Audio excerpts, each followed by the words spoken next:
Hey there, welcome. I am Frank Korb, Mr. Korb for some of you.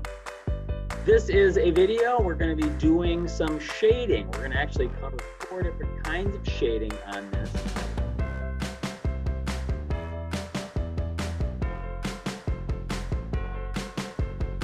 We're going to deal with some basic shading.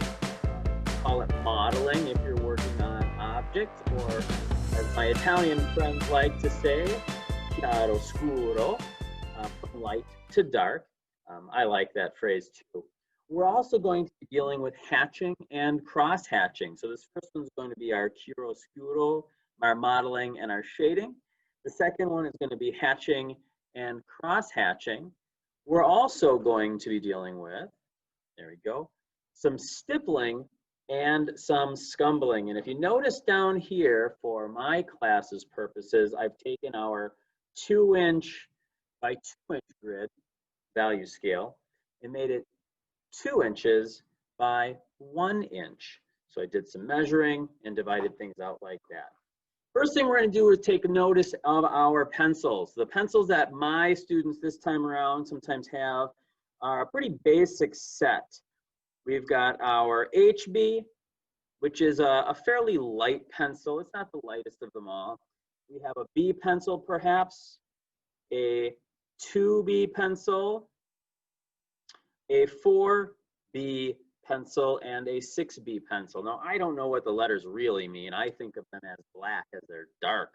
So an HB is a hard black pencil. It's going to draw kind of a light gray, middle gray. If that's all you've got, you can do some pretty good darks with it.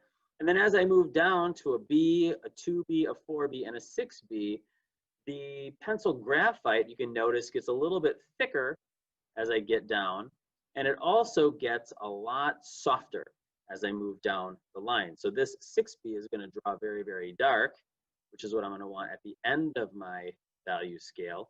And at the beginning of my value scale, as you can see, I've already started, it's going to be fairly light.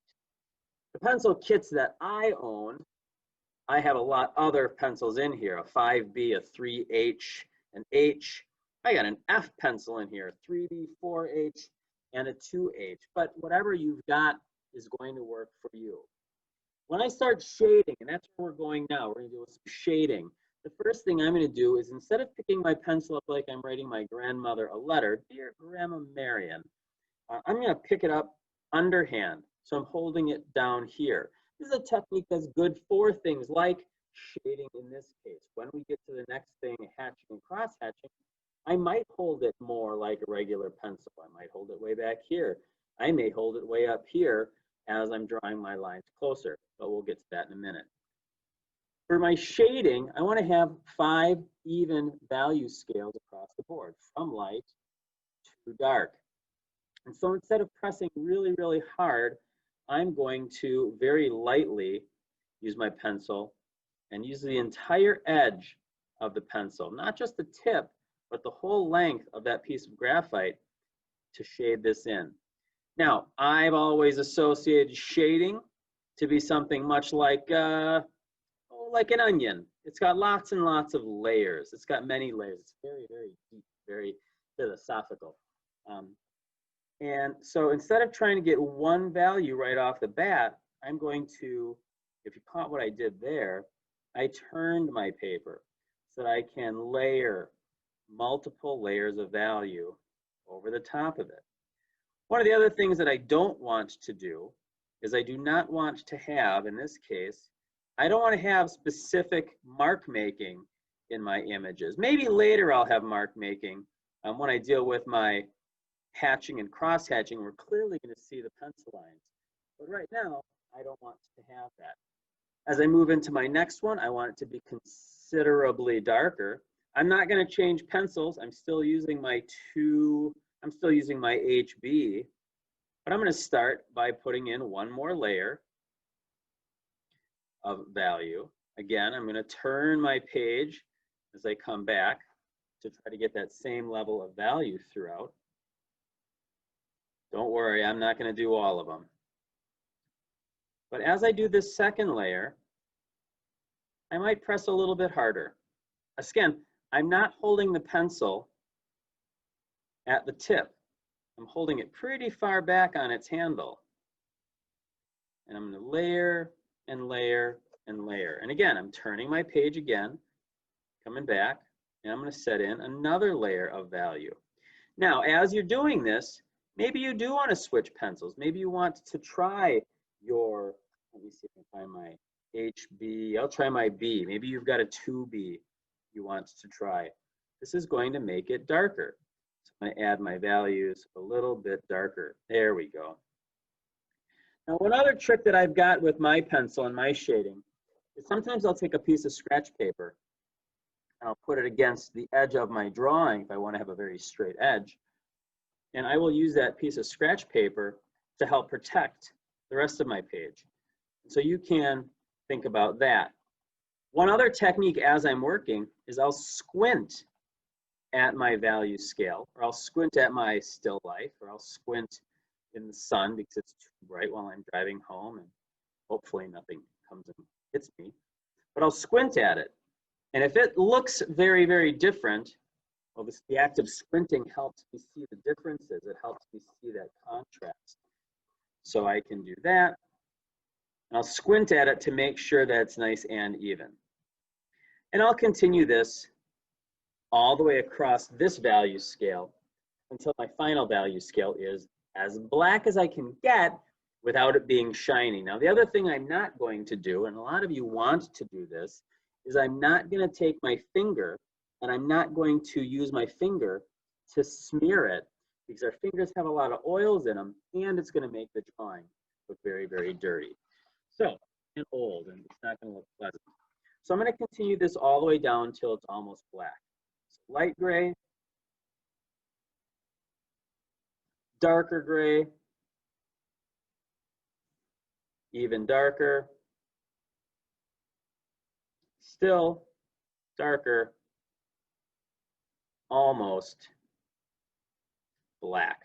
And by the time you get to your almost black, you're probably using your 6B pencils so that you can get that. But remember, it's all about layering. All right, the next technique. This one is hatching and cross-hatching. So hatching and cross-hatching, that is where we use lines to help define that sense of value. So here we've got my hatching lines. I'm going to stick with my HB pencil in here. Now, we can use a ruler if we want. I'm going to do it freehand, and I'm going to be very particular. One of the things about my hatching marks that I like to have is I want to have a very specific starting point and a very specific ending point. So I'm taking this nice and slow. My lines are pencil thin. You could have a hatch mark that's thicker. You could tip your pencil on its side and use a thicker line, so create some line variation. But you notice all of my lines are fairly evenly spaced. I have a very specific starting point, and I have a very specific ending point. I'm drawing these lines slowly and with a sense of purpose, not rushing at all. I'm finding something clever to say throughout the whole of the process. This one is going to be hatching. I'm going to skip to the very end part where I'm going to show you some cross-hatching so that I can use multiple layers of lines. If I squint at this one and I squint at this one, they're kind of the same. They're very, very similar. Now I'm going to spin my paper. This is a trick I've got also, and I want to share this trick with you. I've got a blank piece of scratch paper. If I were to draw for a long time in pencil, I'm going to get black graphite on the heel of my hand.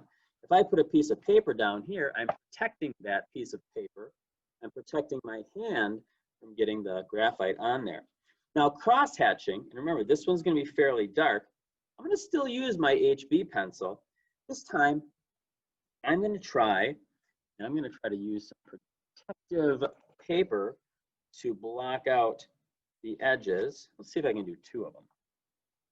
A couple of note cards that are handy, whatever, that's fine. I'm going to use the edge of my pencil So I've got some thicker lines. I'm also pressing a little bit harder a couple of times. The thickness of my pencil line gives my line a little bit of different line characteristics. So that's different. I also can't come to quite the same little point there. But again, my lines still have a starting point and an ending point. This is still hatching. This is not cross-hatching yet. I'm falling a little out of the boxes here, so I could take an eraser for that later. What makes this cross-hatching is now what I'm going to do. I'm going to turn my paper, still protecting that edge of my paper. In this case, I am going to cross-hatch. So I'm taking my line and I'm putting another line over the top of it. In this particular box, even though I want it to be fairly black, I also want to see my specific hatching and cross-hatching marks. So I am using a little bit of white through there, trying to keep my lines the same value throughout. You can see that's happening. I might even switch pencils. This is a pretty light pencil. If I were to switch to a 6B or an 8B, I would have darker lines. Let me switch over to a 6B. It's pretty sharp. I made sure I sharpened it beforehand. I could come back in here then maybe and maybe put in a second set of hatch marks. This time I'm going to go up and down. So because I want this to be very dark, maybe I want to have another set of lines. But hatching and cross-hatching is all about putting in individual lines, very specific. I'm not sketching. I'm not drawing lines that are connected. I'm doing single, very specific lines just like this. And I'd continue this all the way. I'm not going to finish it because I got other things I want to do. And I would come back and go the other direction. And so this square is going to be fairly black. All of my lines are exactly the same distance apart. And I'll squint. Looks pretty dark to me. What I can also do is then take my handy dandy eraser and I'm going to protect my drawing, protect my drawing like that. I can take my eraser and I can clean up my edges just like that. All right, so that is, so far we've got chiaroscuro, modeling and shading. I've got hatching and cross-hatching, and you would fill it in completely, so it wouldn't be anything like that. All right, my next one is going to be stippling. This is going to take a long, long time. Stippling is something that works great with a Sharpie marker or any fine-tipped marker. And what stippling is you're using dots that are evenly spaced. And again, just like hatching was, you're doing this with intent. You're going to be very specific. I could have spaced these out a little bit further, but this is my first one, so I'm just going to stick with it. Stippling. I got little tiny dots, and I'll continue it throughout the whole piece. I'm not going to continue it. This is going to take some time, and you don't want to watch me draw for 3 hours to do it. It's not going to take you 3 hours. To do one in the middle, what I'll do is I'm using a 6B pencil. Yeah, I should have started with something else maybe. I'll stick with the 6B. Instead of having them so far apart, I'm going to put them closer together.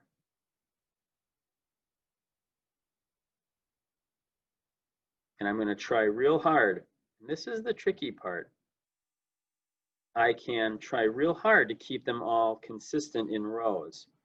Otherwise, what happens is you start to develop these curious shapes and things can get kind of clumpy.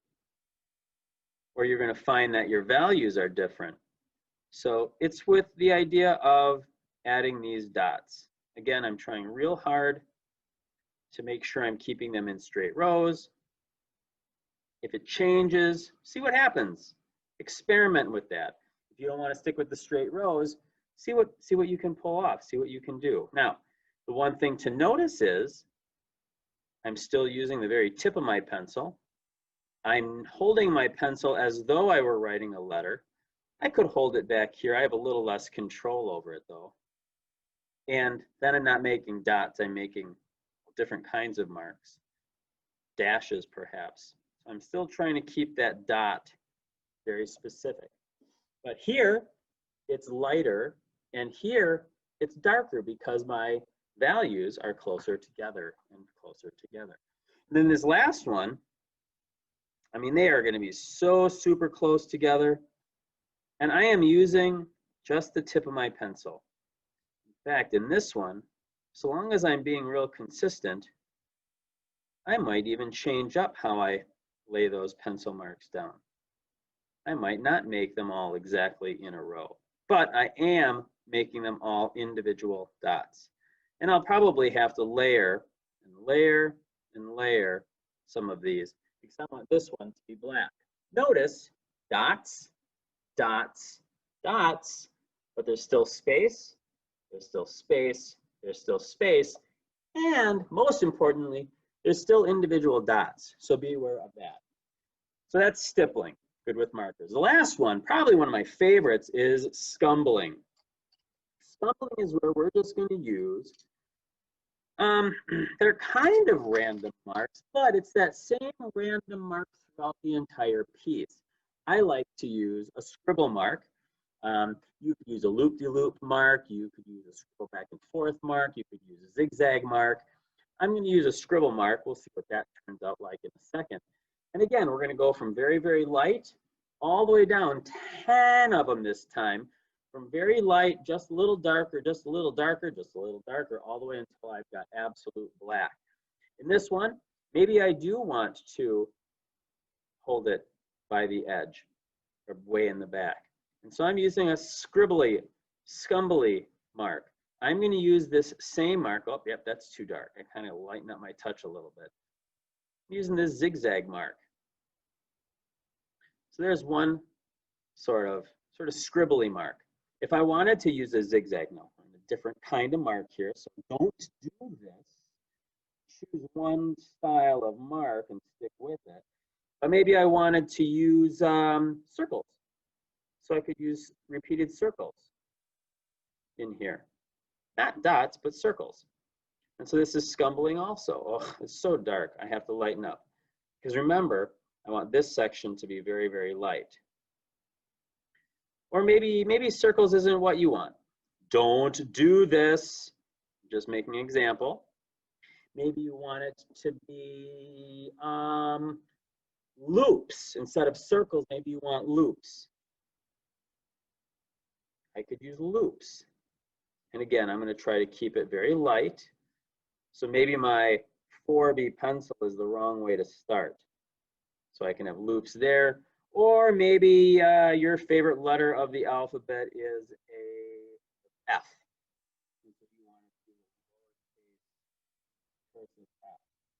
Every time. Or for fun.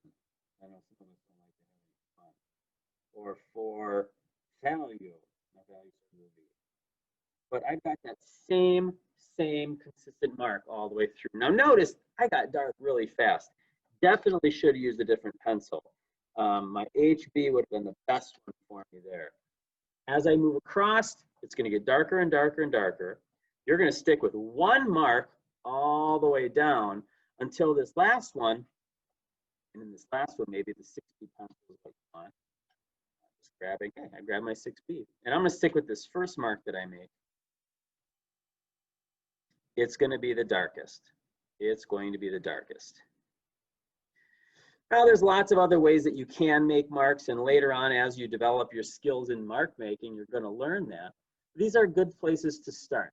Mark making is an incredibly important part of the drawing process. We can use various kinds of marks to add emphasis, to add value, to add, well, all sorts of things to our pencil drawings, our paint drawings. If it's paint that you're working with, it's not just a pencil thing. But my scumbling, my pointillism, or my stippling rather, my hatching and cross-hatching, my shading, chiaroscuro, or modeling can all be used interchangeably. And we're going to practice that as we move on in life. And you're going to practice that if you're in my classes, really specifically with assignments. So this one's going to be fairly dark. I can kind of see where it's a little lighter. And I'm going to continue working on this for hours and hours and hours. But those are the goals. There are 4 different kinds of values that we can use, 2 different kinds of drawing pencils we can use. And that's it. Questions, comments, concerns, you know how to get a hold of me. Thanks for watching. We'll see you later.